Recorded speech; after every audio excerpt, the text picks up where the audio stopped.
Welcome to P news. ముందుగా headlines చూద్దాం.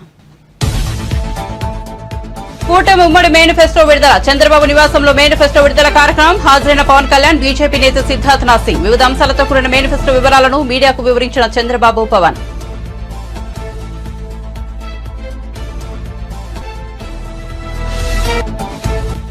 కొండేపి నియోజకవర్గం టంగుటూరులో ప్రచార బేరీ. నాయకుడంటే ప్రజలకు నమ్మకంగా ఉండాలన్న సీఎం జగన్. సంక్షేమ పథకాలు కొనసాగాలంటే వైసీపీకి ఓటు వేయాలని పిలుపు.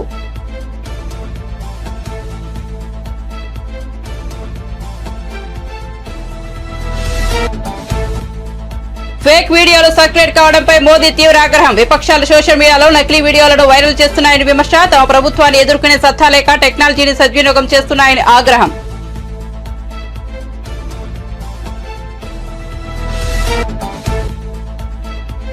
రామప్ప దేవాలయంలో ఉన్న శివుడి సాక్షిగా ఆగస్టులోగా రైతు రుణమాఫీ చేస్తానన్న సీఎం రేవంత్ రెడ్డి. రిజర్వేషన్ రద్దు చేసేందుకు మోడీ, అమిత్ షాలు కుట్ర చేస్తున్నారని ఆరోపణ.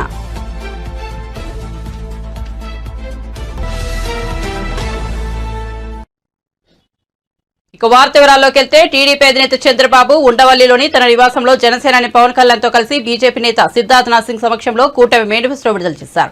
ఈ సందర్భంగా చంద్రబాబు మాట్లాడుతూ సంపద సృష్టించడం, ఆదాయాన్ని పెంచడం, పెరిగిన ఆదాయాన్ని ప్రజలకు అందించడం తెలిసిన నేతలు కూటమిలో ఉండాలని వెల్లడించారు. కమిట్మెంట్ లేని రాజకీయాల వల్ల ఏపీ నాశనమైందని, అమరావతిలో 3 లక్షల కోట్ల ప్రజల ఆస్తి నష్టం ఆవిరైందని ఆవేదన వ్యక్తం చేశారు. అందుకే సమగ్రంగా ఆలోచించి రూపొందించిన మేనిఫెస్టోను మీ ముందుకు తెచ్చామని పేర్కొన్నారు. కూటమి అభ్యర్థులకు ఓటు వేసి గెలిపించని చంద్రబాబు ప్రజలకు విజ్ఞప్తి చేశారు. అందులో కూడా మీరు చూస్తే ఇంటింటికి రక్షిత మంచినీరు, కొళ్ళాయి ద్వారా నీళ్లు ఇవ్వడం. రెండోది, రాష్ట్ర వ్యాప్తంగా స్కిల్ సెన్సస్. ఇది first of it's kind in the country. ఇంతవరకు కులగణన చేశాం. రిలీజియన్గా ఏ కమ్యూనిటీ ఎంతున్నారు, ఏ రిలీజియన్ ఎంతమంది ఉంటారో చేశాం. ఫస్ట్ టైం స్కిల్ గణన చేయడం. అంటే స్కిల్ ఎవరికి ఎలాంటి స్కిల్స్ ఉన్నాయి, ఎలాంటి స్కిల్స్ సమాజంలో మెరుగైన అవకాశాలు ఉంటాయి, ప్రపంచంలో ఎలాంటి డెవలప్మెంట్ జరుగుతాయి, ఎలాంటి స్కిల్స్ మన యువతకు కానీ అందరికి కానీ ఇవ్వగలిగితే ప్రొడక్టివిటీ పెరుగుతుంది అనే దానిపైన మెయిన్గా ఫోకస్ చేయడం కోసం దీన్ని పెట్టుకోవడం జరిగింది. ఇంకొక పక్క చిన్న మధ్య తరహా పరిశ్రమలకి, అంకుర సంస్థలకి ప్రాజెక్ట్ వ్యయంలో గరిష్టంగా 10 లక్షల రూపాయల సబ్సిడీ ఇవ్వడం. ఇది కాకుండా ఇంకొక పక్కన చూస్తే ఎన్డీఏ ప్రభుత్వం తెచ్చిన 10% ఈడబ్ల్యూఎస్ రిజర్వేషన్స్ అమలు చేస్తాం. అది economically middle class, all OCs ఎవరైతే ఉన్నారో వాళ్ళల్లో 10% ఈడబ్ల్యూఎస్ రిజర్వేషన్స్ పెట్టి, అందులో కూడా ఎకనామికలీ బ్యాక్వర్డ్కి రిజర్వ్ చేసి విద్యా ఉద్యోగాల్లో ప్రాధాన్యత ఇస్తాం. ప్రజాదాని అమరావతిని మళ్ళా కొనసాగించి ఉపాధి, ఉద్యోగ అవకాశాలన్నీ కల్పిస్తాం. ఇది కాకుండా ఇంకొక పక్కన మీరు చూస్తే యువత కోసం చాలా స్పష్టమైన ఒక మేనిఫెస్టో తీసుకొస్తున్నాం. దీంట్లో మీరు చూసినప్పుడు మెగా డిఎస్సి ఫస్ట్ సిగ్నేచర్ కింద పెడతాం. ప్రతి సంవత్సరం జాబ్ క్యాలెండర్ ఉంటుంది. ఉత్తరాంధ్ర, కోస్తా, రాయలసీమ ఉద్యోగ కల్పనకి ఏ అవకాశాలు ఉన్నాయో అన్నీ ఉపయోగించుకుంటాం. ఎంఎస్ఎంఈకి ఎక్కువ ప్రోత్సాహం ఇస్తాం. పరిశ్రమలకు అనుకూలంగా పాలసీలు తీసుకొస్తాం. మళ్ళీ పెద్ద ఎత్తున పెట్టుబడులు తీసుకొచ్చి రాష్ట్రానికి ఉపాధి అవకాశాలు కల్పించే బాధ్యత తీసుకుంటాం. యువత ఎప్పుడు సాలిడ్గా ఫ్యూచరిస్టిక్గా ఉండడం కోసం క్రీడల్ని ప్రోత్సహిస్తాం. డిజిటల్ లైబ్రరీస్ని ఎక్కడికక్కడికి అందుబాటులో తీసుకొచ్చి ఉద్యోగ అవకాశాలే కాకుండా నాలెడ్జ్ అప్గ్రేడ్ చేసుకుంటూ ముందుకెళ్తారు.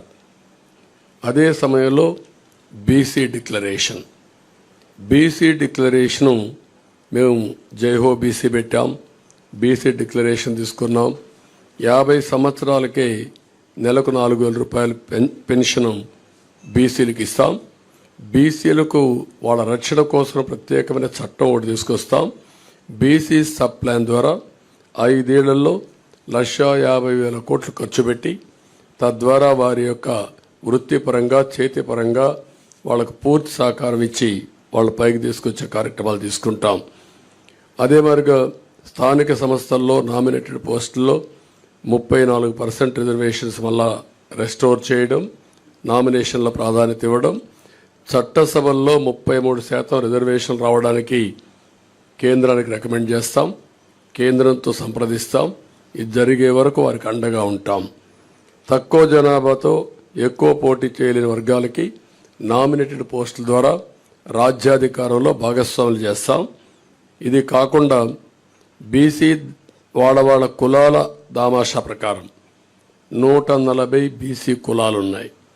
ఆ కులాల్లో కొంతమంది ఎక్కువ ఉన్నారు, కొంతమంది తక్కువ ఉన్నారు. అందరి యొక్క జనాభా దామాషా, వారి యొక్క ఎకనామిక్ కండిషన్ బట్టి వాళ్ళందరినీ కూడా ఎవాల్యుయేట్ చేస్తాం. దీని ప్రకారం కార్పొరేషన్లు పెట్టి అన్ని కార్పొరేషన్లకు నిధులిచ్చి తద్వారా వాళ్ళని ఆర్థికంగా పైకి తేవడం కోసం కృషి చేస్తాం. స్వయం ఉపాధికి ప్రతి సంవత్సరం ఒక 10,000 కోట్లు ఖర్చు పెడతాం బీసీల కోసం. ఇంకొక పక్క ఆదరణ కింద ఒక 5,000 కోట్లు ఖర్చు పెట్టి ఆధునిక పనిముట్లు అప్పజెప్పి వాళ్ళ యొక్క వృత్తిపరంగా చేసుకునే పనుల్లో ఆదాయాన్ని పెంచడం కోసం ముందుకు పోతాం. ఒక్కొక్క కులంలో వారసత్వంగా కొన్ని వృత్తులు వస్తూ ఉంటాయి. ఈరోజు యాదవులు ఉన్నారు. యాదవులు ఎప్పుడు కూడా పాడి పరిశ్రమ పైన ఎక్కువ ఆధారపడతారు. అందుకే ఈసారి పాడి పరిశ్రమకు కూడా ఇన్సూరెన్స్ పెట్టి అన్ని ఆవులు. నాయకుడు అంటే ప్రజలకు నమ్మకం ఉండాలని ఏపీ సీఎం జగన్ అన్నారు. మంగళవారం కొండేపి నియోజకవర్గం టంగుటూరులో ప్రచార వేళలో సీఎం మాట్లాడారు. జగన్ కు ఓటు వేస్తే పథకాలు కొనసాగుతాయన్నారు. ఎవరి ఎలాంటి నాయకుడో ప్రజలు గమనించాలన్నారు. ఎవరి రికార్డ్ ఏంటో, ఎవరి రిపోర్ట్ ఏంటో చూద్దామా అని జగన్ అన్నారు. ఎవరిది బోగస్, ఎవరిది ప్రోగ్రెస్ అనేది తేల్చుదామా అన్నారు. తాము అధికారంలోకి వచ్చాక 2.31 లక్షల ఉద్యోగాలు ఇచ్చామన్నారు. తాము చేసిన పనులు మీ కళ్ల ముందు కనిపిస్తున్నాయని, సంక్షేమ పథకాలు కొనసాగాలంటే వైసీపీకి ఓటు వేయాలన్నారు. మీ అందరి సమక్షంలో నిలుచుని అందరినీ కూడా ఆలోచన చేయమని కోరుతా ఉన్నా.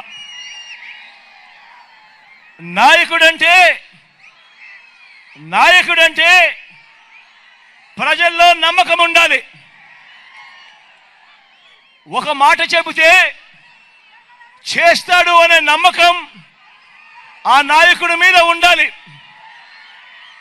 మరి ఇవాళ మీ అందరి సమక్షంలో ఇన్నాళ్ళు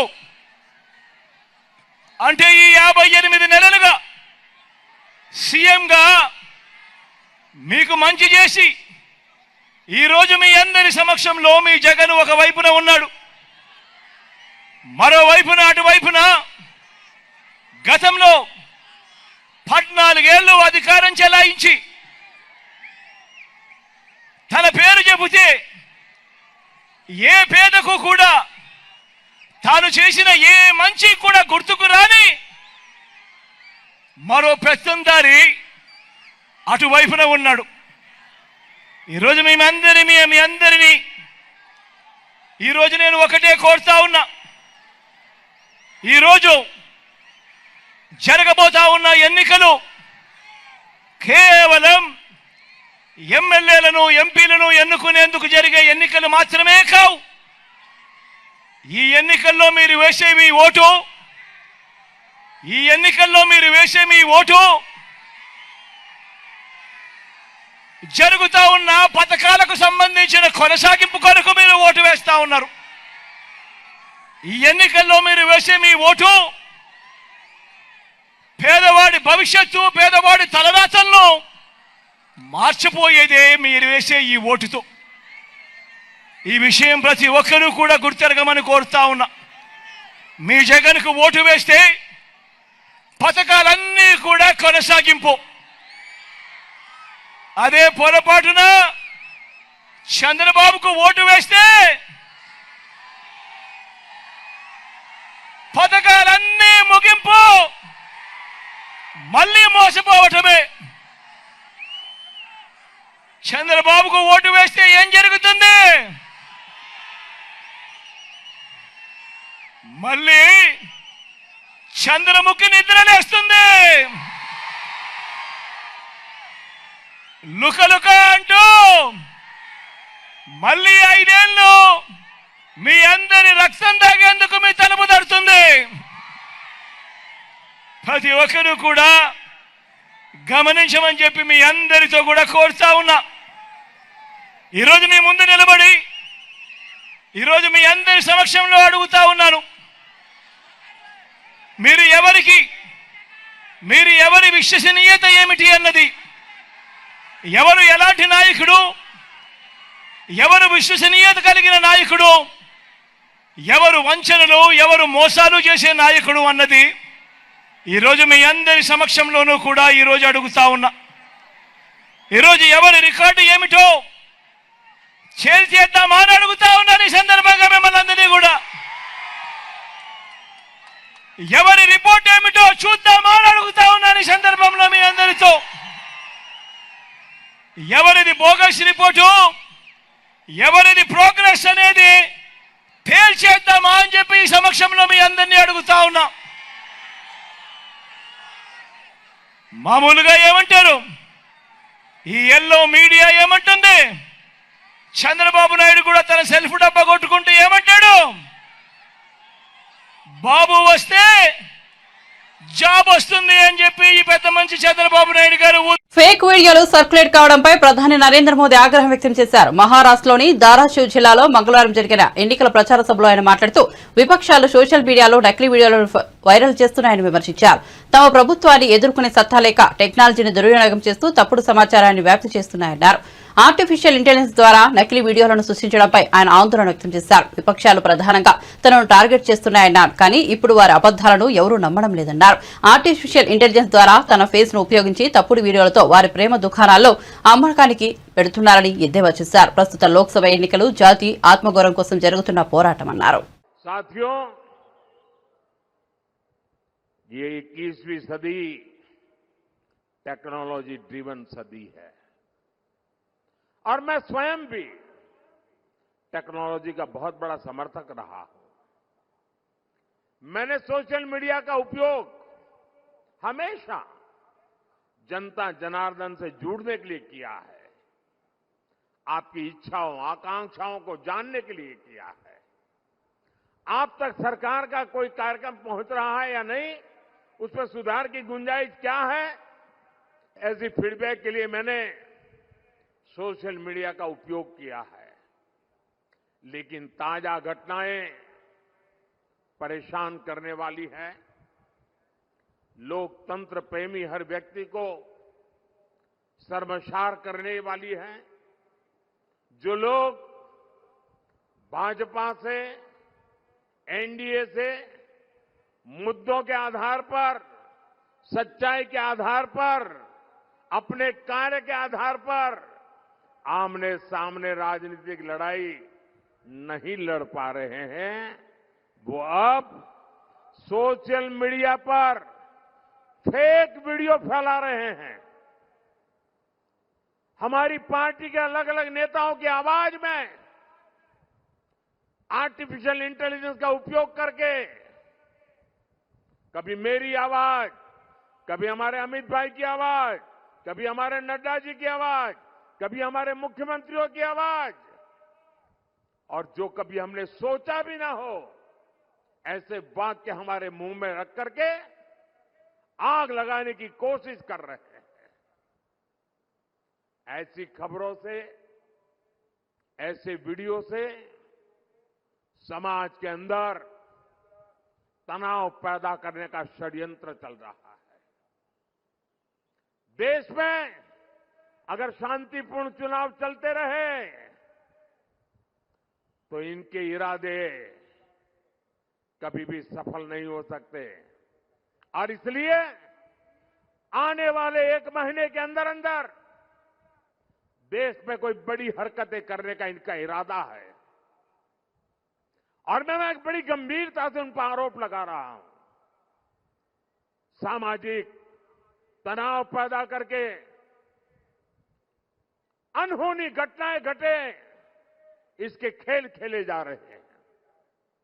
और इसलिए मैं छत्रपति शिवाजी महाराज की सातारा की पवित्र धरती से देशवासियों को कहना चाहता हूं, मीडिया के मेरे साथियों को कहना चाहता हूं कि लोकतंत्र की भलाई के लिए, देश में सुख शांति के लिए, देश की एकता के लिए कृपा करके जो भी फेक वीडियो निकलते हैं उनको हम एक्सपोज करें। ऐसे कोई भी वीडियो, कोई भी तस्वीर आपके व्हाट्सएप पर आए तो किसी सोशल मीडिया पर दिखे तो मेरा रिक्वेस्ट है पुलिस को जानकारी दे। उसको फॉरवर्ड करने से पहले सोचिए कहीं वो आपका भी नुकसान कर देगी, क्योंकि कानून बहुत कड़क है और मैं नहीं चाहता हूं कि निर्दोष नागरिक इसके शिकार हो जाए। और इसलिए ये फेक वीडियो इन सब से हमारे समाज को बचाना हमारा दायित्व है। और ऐसे लोगों के विरुद्ध मैं इलेक्शन कमीशन से भी विशेष रूप से रिक्वेस्ट करता हूं कि आप उनके ओर के कठोर कार्रवाई करने के लिए कदम बढ़ाएं। బీఆర్ఎస్ బీజేపీ పార్టీలపై విమర్శలు గుప్పించారు సీఎం రేవంత్ రెడ్డి. అధికారం కోసం బీజేపీ రాముని కూడా వదలటం లేదని విమర్శించారు. దేవుడు గుడిలో ఉండాలి, భక్తి గుండెల్లో ఉండాలని అన్నారు. గుండు అరగుండు ఇద్దరు బస్టాండ్లో దేవుడు బొమ్మ చూపించి డబ్బు అడుక్కున్నట్లు రాముడితో రాజకీయం చేస్తున్నారని అన్నారు. రిజర్వేషన్లు రద్దు చేసేందుకు మోదీ అమిత్ షాలు కుట్ర చేస్తున్నారని ఆరోపించారు. రాజ్యాంగాన్ని సవరించేందుకే ఈసారి 400 సీట్ల నినాదంతో వస్తున్నారని తెలిపారు. ఈసారి బీజేపీ వస్తే ఎస్సీ, ఎస్టీ, బీసీ రిజర్వేషన్లు రద్దు చేస్తారని, బీజేపీని ఓడిస్తే మన రిజర్వేషన్లు కొనసాగుతాయని తెలిపారు. ఎన్నికలైన వెంటనే మోదీ దళితులు, బలహీన వర్గాల మీద సర్జికల్ స్ట్రైక్స్ చేస్తారని ఆరోపించారు. కేసీఆర్ కుట్రలను చూసే కోదండరాం, కమ్యూనిస్టు పార్టీలు కాంగ్రెస్ కు మద్దతు పలికాయని తెలిపారు. రామప్ప దేవాలయంలో ఉన్న శివుడి సాక్షిగా 15 ఆగస్టులోగా రైతు రుణమాఫీ చేస్తారని ప్రకటించారు సీఎం రేవంత్ రెడ్డి. మీకందరికి నేను చెప్పదలుచుకున్నా, ఈ ప్రభుత్వం ఎవడో ఆశామాసిగా తెచ్చింది కాదు. ఇవాళ ఈ కుర్చీలు మా తాతలు ముత్తాతల నుంచి మాకు వచ్చింది కాదు. ఈ కష్టం మీది. మీ రక్తాన్ని చెమటగా మార్చి మీ భుజాలు కాయలు కాసే విధంగా 3 రంగుల జెండాను మోసి ఇవాళ ఈ ప్రభుత్వాన్ని తెచ్చిండ్రు. ఈ ప్రభుత్వం మీ ప్రభుత్వం. అందుకే ఈ ప్రభుత్వం ఆడబిడ్డలకు ఆర్టీసీ బస్సు ఉచిత ప్రయాణం ఇచ్చింది. అందుకే మీ ప్రభుత్వం ఆరోగ్యశ్రీలో 10 లక్షల రూపాయలు పేదవాళ్లకు ఉచితంగా ఇచ్చింది. అందుకే మీ ప్రభుత్వం ఆడబిడ్డలకు 500 రూపాయలకే సిలిండర్ ఇచ్చింది. అందుకే మీ ప్రభుత్వం ఆడబిడ్డలకు 500 రూపాయల సిలిండరే కాదు, 4,50,000 ఇందిరమ్మ ఇల్లు, 22,500 కోట్లతోని పేదోళ్ళకి ఇండ్లు ఇచ్చింది.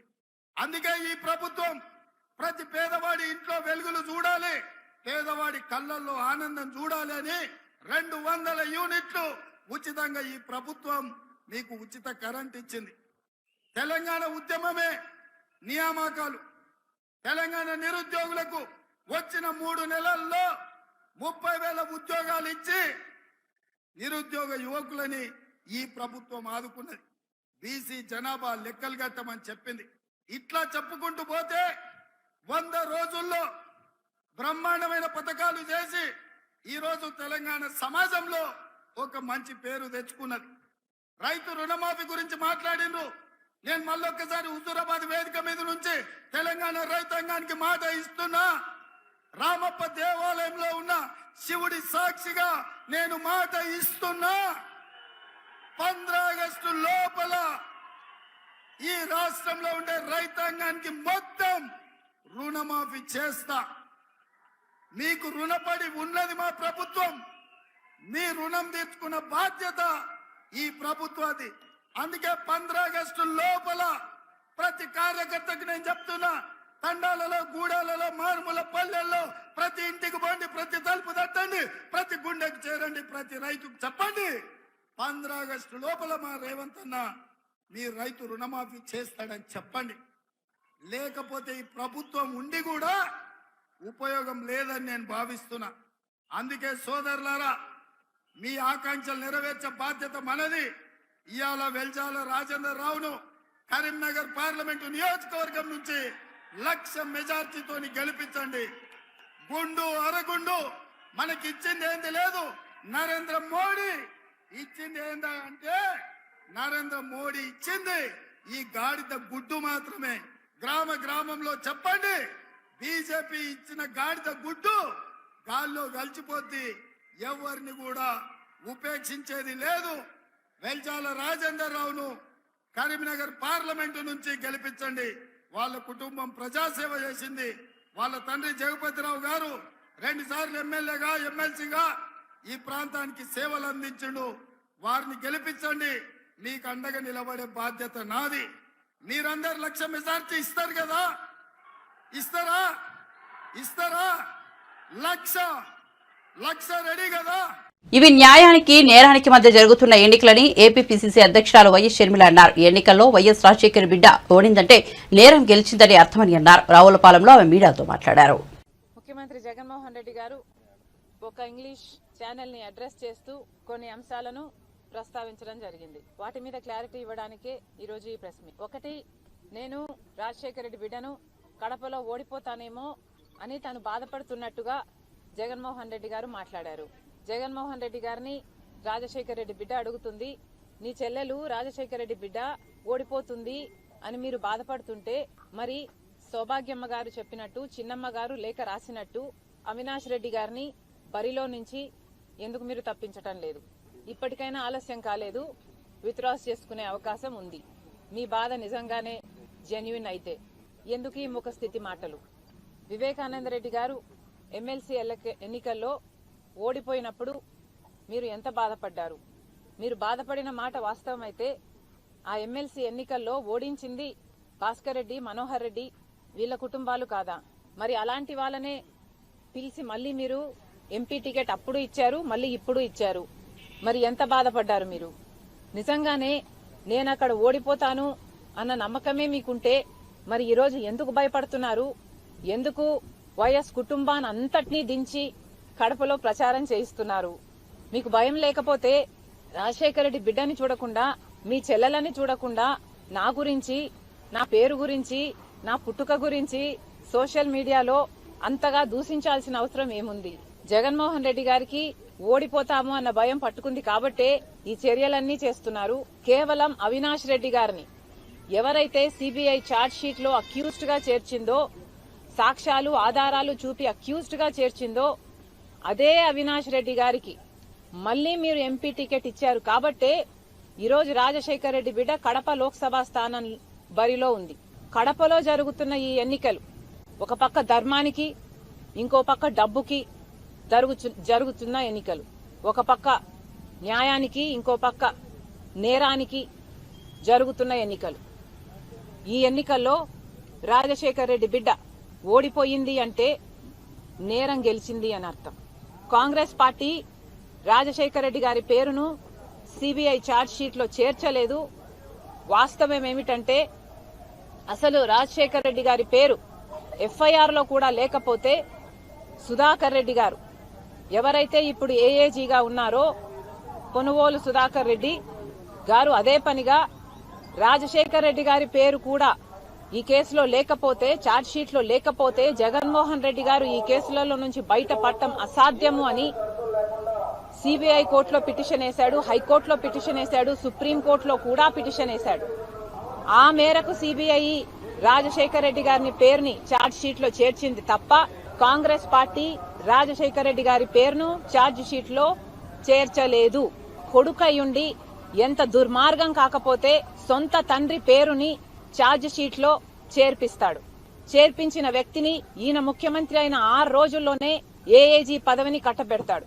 ఇది దుర్మార్గం కాకపోతే, ఇది సిగ్గుచేటు కాకపోతే ఏమిటి అని రాజశేఖర రెడ్డి బిడ్డ, రాజశేఖర రెడ్డి గారి అభిమానులు అడుగుతున్నారు.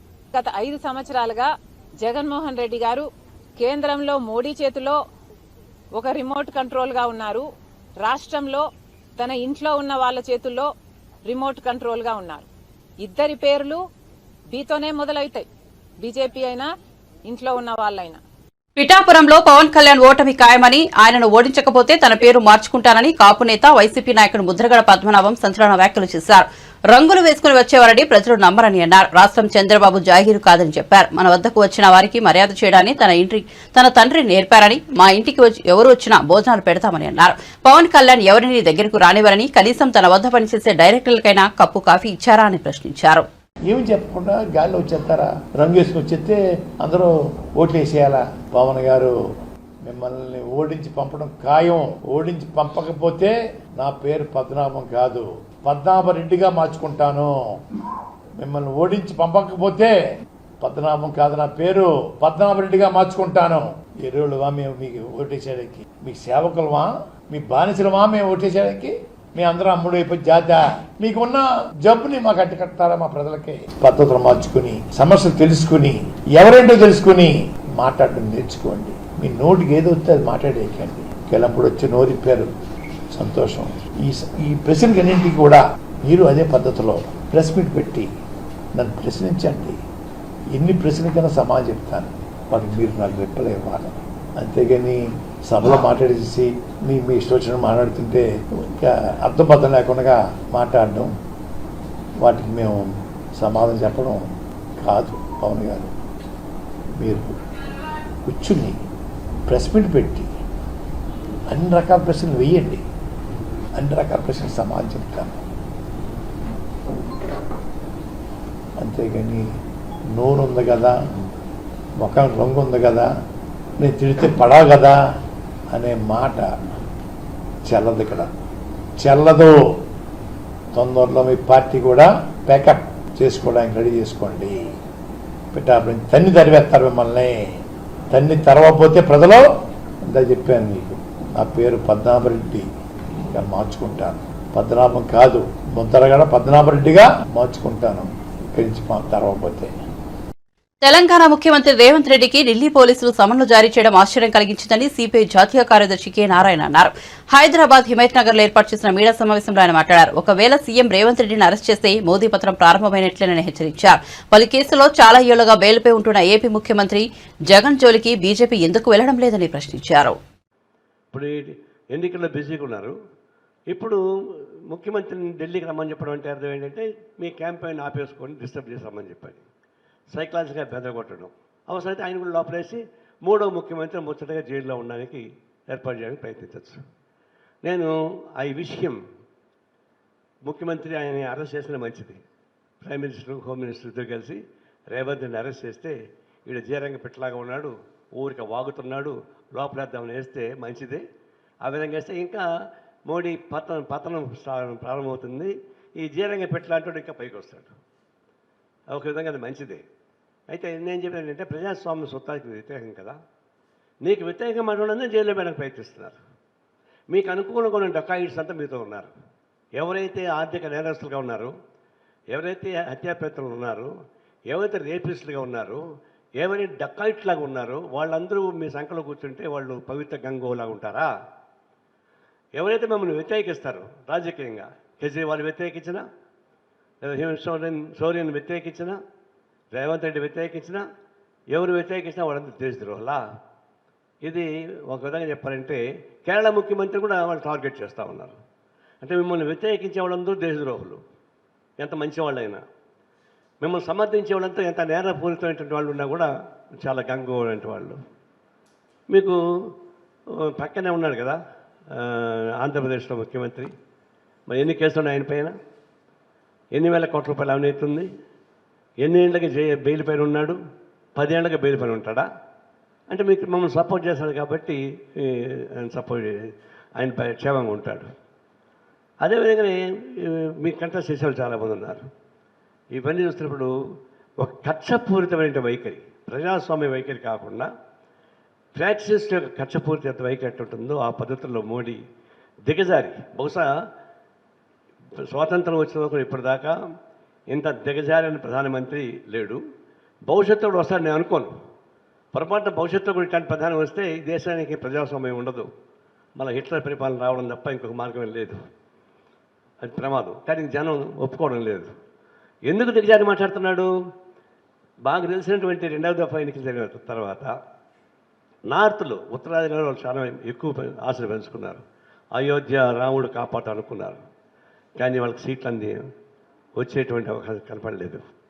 ఎప్పుడైతే ఉత్తరాది పడిపోతున్నాడో దక్షిణాది అద్దెకి రాదు, ఓట్లు పెరగచ్చు కానీ సీట్లు రావు.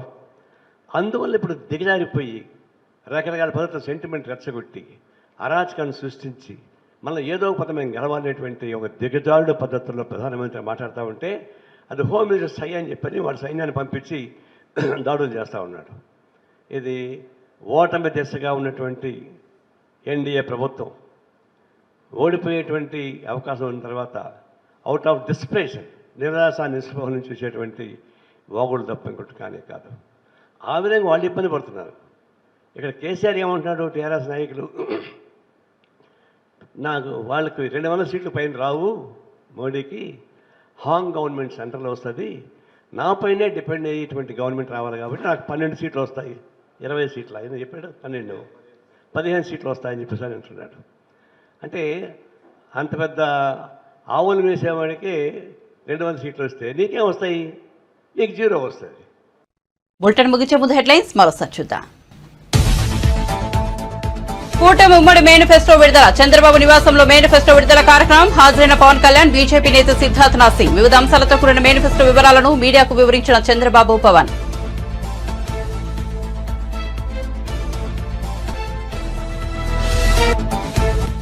కొండేపి నియోజకవర్గం టంగుటూరులో ప్రచార వేరి. నాయకుడంటే ప్రజలకు నమ్మకంగా ఉండాలన్న సీఎం జగన్. సంక్షేమ పథకాలు కొనసాగాలంటే వైసీపీకి ఓటు వేయాలని పిలుపు.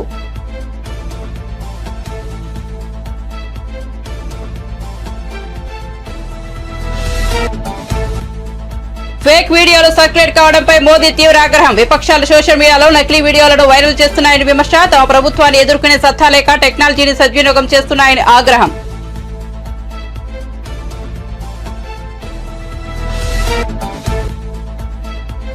రామప్ప దేవాలయంలో ఉన్న శివుడి సాక్షిగా ఆగస్టులోగా రైతు రుణమాఫీ చేస్తానన్న సీఎం రేవంత్ రెడ్డి. రిజర్వేషన్ రద్దు చేసేందుకు మోడీ, అమిత్ షాలు కుట్ర చేస్తున్నారని ఆరోపణ.